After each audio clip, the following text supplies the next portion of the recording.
Pai do Senhor, meus irmãos do canal História Crente, Deus possa abençoar a sua vida poderosamente nesse momento. Se você não é inscrito no canal, se inscreva para você estar recebendo as notificações, ative o sininho, deixe seu comentário, seu pedido de oração ou a sua dúvida, tá bom? Deus os abençoe. Nesse momento agora vamos estar fazendo um estudo da palavra do Senhor sobre os 3 tipos de morte. Vamos falar sobre a morte física, morte espiritual e morte eterna. É importante que você estude isso daí para você saber discernir entre esses 3, que é muito importante que você saiba disso. Compartilhe com alguém para que possa ajudar. A Escritura fala de 3 tipos de morte: a morte física, a morte espiritual e segunda morte ou morte eterna. A segunda morte é chamada de segunda morte ou então de morte eterna. Vamos lá. Primeiramente, o que significa morte física? Morte física é a separação entre a alma e o corpo e constitui a transição do mundo visível para o invisível. Amém? Então aqui só uma definição. O que é morte física? Morte física é a separação entre a alma e o corpo. Agora vamos aqui entender. O que é a morte física para o crente? Ela marca sua entrada no paraíso, né? Na presença de Cristo Jesus. Então a morte física para o cristão é a entrada dele no paraíso, tá entendendo? Lembra do ladrão da cruz? Jesus falou para ele assim: hoje mesmo estarás comigo no paraíso. Ou seja, ele ia passar pelo sofrimento da cruz, ele ia ter os seus últimos suspiros, mas ele não ia deixar de existir. Ele ia naquele mesmo dia estar no paraíso, né? Isso é maravilhoso. Por isso que é bom ser cristão, aceitar Cristo. Agora, para o incrédulo, aquela pessoa que deu o cartão vermelho para Deus, que não aceita Jesus, não quer se arrepender dos seus pecados, infelizmente, a morte física para o incrédulo é a sua entrada para o Hades, né? Você vai ver lá em Lucas 16, 22 ao 23, Mateus 10, 28, Apocalipse 20, 30. Tá bom? A morte física não é o fim da existência, mas apenas uma mudança no estado da existência, viu? Não é o fim da existência, é só uma mudança no estado da existência. Vai continuar existindo, mas vai mudar de estado. Do estado físico, ou seja, visível para o invisível. É como se você fosse para outro mundo. Mas tem 2 mundos, o paraíso e o Hades. Eu quero que você vá para o paraíso, eu quero ir para o paraíso também. Para o crente, a morte física é o efeito supremo do pecado e o último a ser cancelado pela obra redentora de Cristo. Embora todos os homens morram fisicamente, a morte expiatória e a ressurreição de Cristo roubaram a morte e o seu aguilhão para o crente. De fato, o cristão pode declarar em triunfo que para ele o morrer é lucro. Por que o cristão pode falar o morrer é lucro? Porque com a morte e ressurreição de Cristo foi roubado o aguilhão da morte. A morte não tem poder sobre a vida do cristão. Quando um cristão morre, a morte não vem buscar ele. Quem vem buscar ele é os anjos de Deus para levar para o paraíso. Vem ali descolar a alma do corpo e levá-la para o paraíso. Da mesma maneira, se entende-se que a pessoa incrédula, quando morre, os demônios que podem vir buscar ela, porque o espírito da morte, qualquer outro tipo de pessoa, menos algo de Deus. Então por isso que é importante você saber o que é morte física, e por que para o cristão em Filipenses 1:21 diz que o morrer é lucro. Por que morrer é lucro? Porque ele vai estar com Cristo. O cristão, depois da sua morte, ele vai estar com Cristo. Então a morte não soa como algo terrível para o crente. A morte para o crente soa como estar na presença de Cristo Jesus no paraíso, tá bom? Então a morte física, definindo, ela é a separação entre a alma e o corpo, tá entendendo?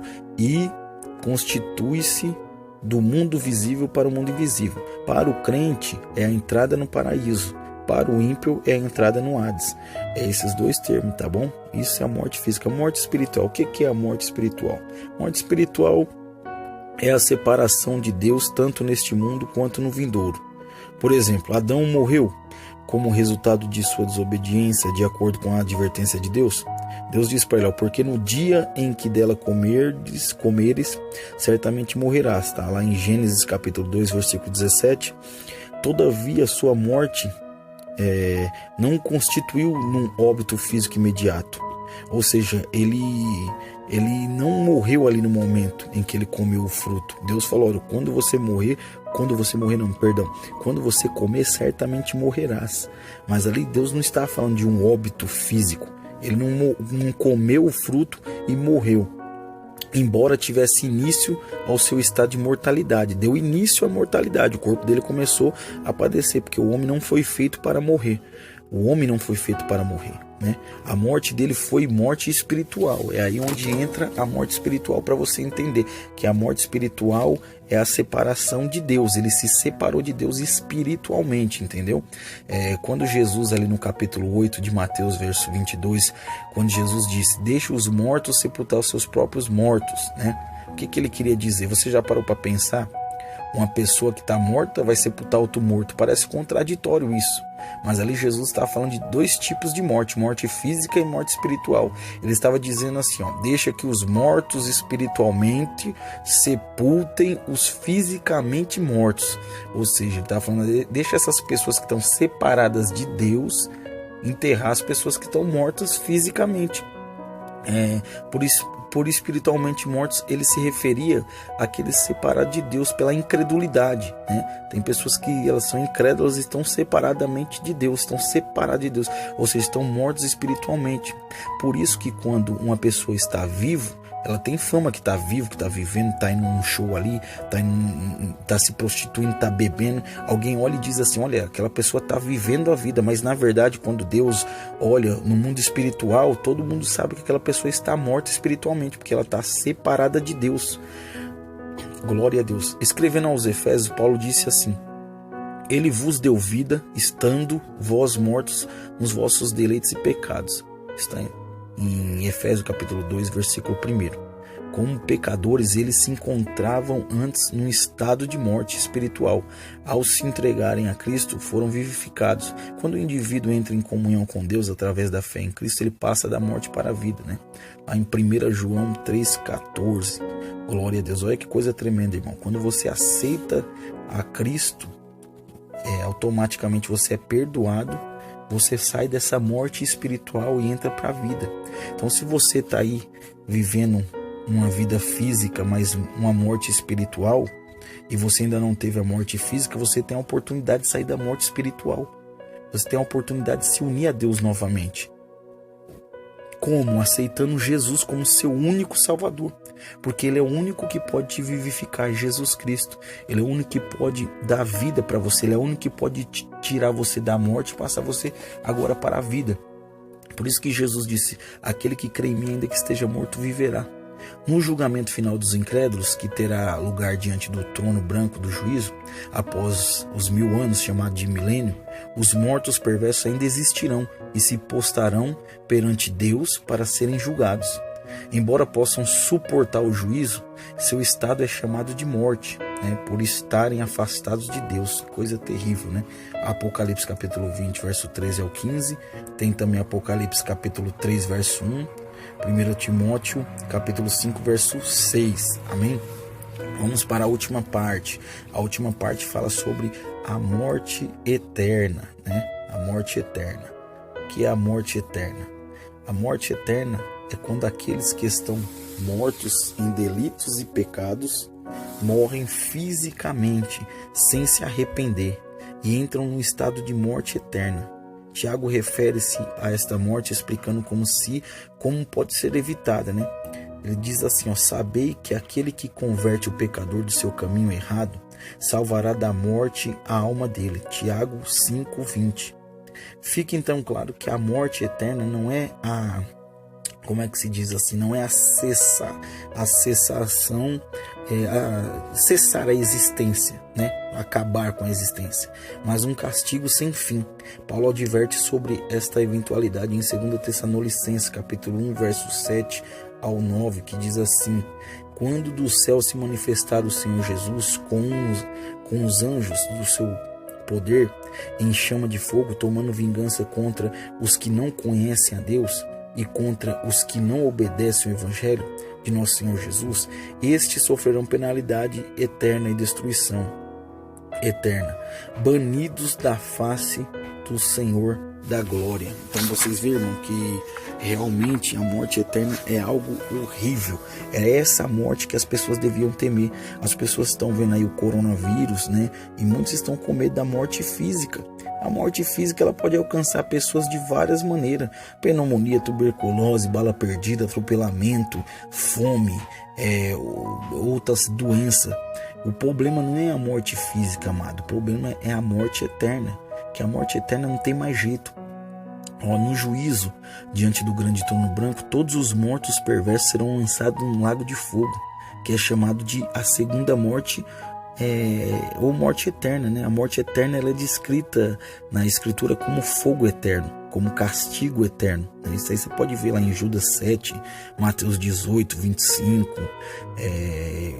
castigo eterno, Mateus 25, 46, juiz eterno, Hebreus 6, 2, eterna destruição, 2 Tessalonicenses capítulo 1, versículo 9, e condenação eterna. Embora em inglês a palavra perpétua e eterno tenham significados teologicamente um pouco diferentes, mas no Novo Testamento deriva do mesmo termo grego, tá entendendo? Que significa permanente, eterno e sem fim, mas indica sem começo nem fim quando aplicado a Deus.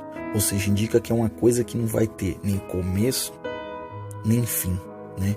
Então, a minha vontade é que você aceite Jesus. Se você não aceitou, se você quer aceitar Jesus nesse momento, ajoelhe-se, feche os teus olhos, faça essa oração que eu vou fazer agora. Senhor Jesus, eu me arrependo dos meus pecados, Senhor. Perdoa eles, Pai. Escreve o meu nome no livro da vida, Senhor, para que no dia da minha morte eu possa estar salvo. E eu entrego a minha vida nas tuas mãos e eu te aceito como meu único Salvador. E diga amém. Você fazendo esta oração, confessando com a tua boca e no seu coração crendo que Deus enviou Jesus para morrer por seus pecados, e se você fosse partir agora, você já iria com a sua alma para o paraíso. Então não perca tempo, aceite a Jesus. Depois desse estudo dos 3 tipos de morte, eu vou estar passando para vocês o estudo também, outros tipos, o estado intermediário, né? Onde ficarão os perversos, onde ficarão os justos, qual vai ser o estado intermediário. Então, só recapitulando aqui, nós falamos sobre os 3 tipos de morte. Morte física é a separação entre a alma e o corpo, né? Ele vai ser mudado para um mundo visível, de um mundo visível para um mundo invisível, né? Para ficar mais claro, para o cristão é a entrada para o paraíso, para o ímpio é a entrada por Hades, né? A morte física significa isso. Para quem é de Deus vai entrar para o paraíso. Porém, quem serve ao inimigo, que faz a vontade do inimigo, vai para o Hades, né? É como uma parábola que eu posso dizer para você aqui nesse momento. Pare para pensar comigo. Uma pessoa pega um ônibus e no ônibus está o nome, vamos pôr aqui o nome no ônibus de Hades, né? E o nome de outro ônibus de paraíso. Se você entrar no ônibus Hades, ele vai ter algumas paradas, assim como o ônibus comum. Você pega o ônibus, vamos supor, para São Mateus, para o Parque Dom Pedro. O motorista, o foco dele é chegar no Parque Dom Pedro. Ele vai ter algumas paradas. Você desce se você quiser. Você tem um livre-arbítrio de descer do ônibus. Você vai dar o sinal e vai falar: eu vou descer, eu quero descer aqui. Eu quero pegar outro ônibus, eu não quero mais ficar dentro do ônibus, porque eu não quero ir para o Parque Dom Pedro. Então você vai descer daquele ônibus e vai pegar outro ônibus sentido São Mateus. Eu quero voltar para São Mateus agora. E o motorista, ele não vai poder fazer a tua vontade, ele vai fazer aquilo que está escrito naquele ônibus. Tá entendendo, meu amado? A mesma coisa vai ser na vida espiritual. Se você pegar o ônibus que está escrito Hades, não tem como, ele vai parar lá no Hades. E você vai junto lá pro terminal chamado Hades. Agora, se você descer dele enquanto é tempo, enquanto a morte física ainda não te alcançou, somente a morte espiritual ainda tem como reverter isso. É somente você descer e pegar o ônibus sentido paraíso, que tem por motorista Jesus Cristo, nosso Salvador. Tá bom, meu amado? Aí você vai chegar no paraíso, ninguém vai te impedir. O diabo não é o motorista desse ônibus, e sim Jesus Cristo. Mas só que isso cabe a você decidir, tá bom? Cabe a você escolher. Faça a escolha certa para que Deus possa te abençoar grandemente. Não esquece de deixar o seu like, Não esquece de deixar um comentário com um pedido de oração ou um pedido de algum estudo que você tem dúvida ou alguma dúvida que eu puder te ajudar, tá bom? Meu nome é Anderson Santana. Que Deus possa abençoar grandemente a sua vida em nome de Jesus Cristo, tá bom, meu amado? Fique na paz e estaremos postando mais estudo. Se inscreva, clique no sininho para receber todas as notificações. Fique na paz, Deus abençoe.